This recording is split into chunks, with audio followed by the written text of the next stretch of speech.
believers. Today I'm bringing you the book of James. Dealing with strife is what I'm going to call it. Book 1, verses 2 through 4. Dear brothers and sisters, whenever trouble comes your way, let it be an opportunity for joy. For when your faith is tested, your endurance has a chance to grow.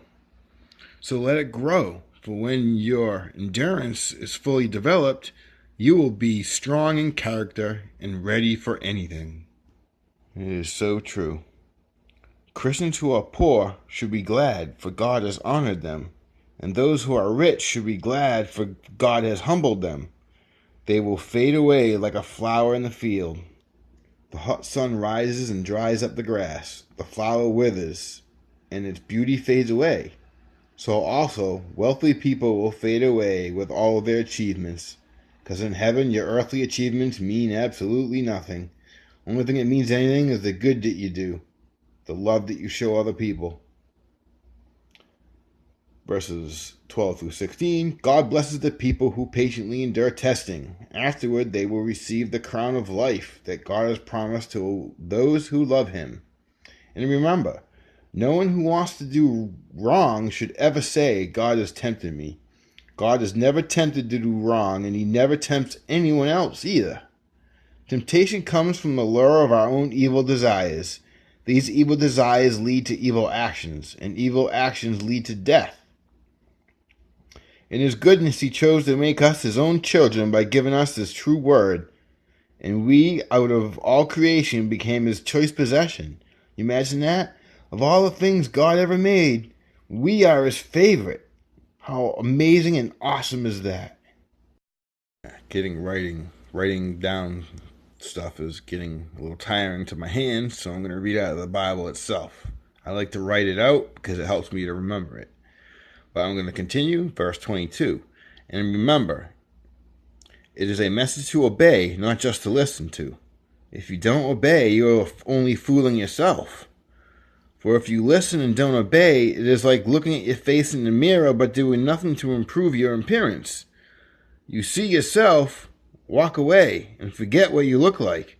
But if you keep looking steadily into God's perfect law, the law that sets you free, and if you do what it says and don't forget what you heard, then God will bless you for doing it. You can pause the video and just take a moment to absorb that. I'll repeat, and if you do what it says and don't forget what you heard, then God will bless you for doing it.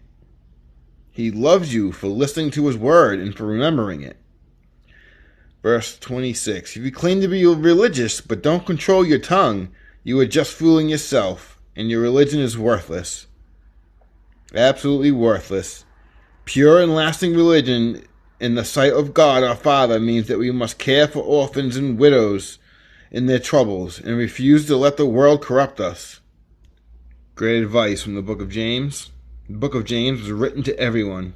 Unlike some books were only written to a certain church or a certain people, this is written to everybody. A little more wisdom from chapter 2. Dear brothers and sisters, how can you claim that you have faith in the glorious Lord Jesus Christ if you favor some people more than others? Verse 5. Listen to me, dear brothers and sisters. Hasn't God chosen the poor in this world to be rich in faith? Aren't they the ones who inherit the kingdom he promised to those who love him? And yet you insult the poor man. Isn't it the rich who oppress you and drag you into court? Aren't they the ones who slander Jesus Christ, whose noble name you bear? Yes, indeed, it is good when you truly obey your Lord's royal command found in the Scriptures. Love your neighbor as yourself, but if you pay special attention to the rich, you are committing a sin, for you are guilty of breaking the law. And the person who keeps all of the laws except one is as guilty as a person who has broken all of God's laws. For the same God who said, do not commit adultery, he also said, do not murder. So if you murder someone, you have broken the entire law, even if you do not commit adultery. So remember that you will be judged by the law of love, the law that set you free. For there will be no mercy for you if you have not been merciful to others. Judge as ye be judged, that's what God says. Well, stay confident but humble, my friends. Peace out.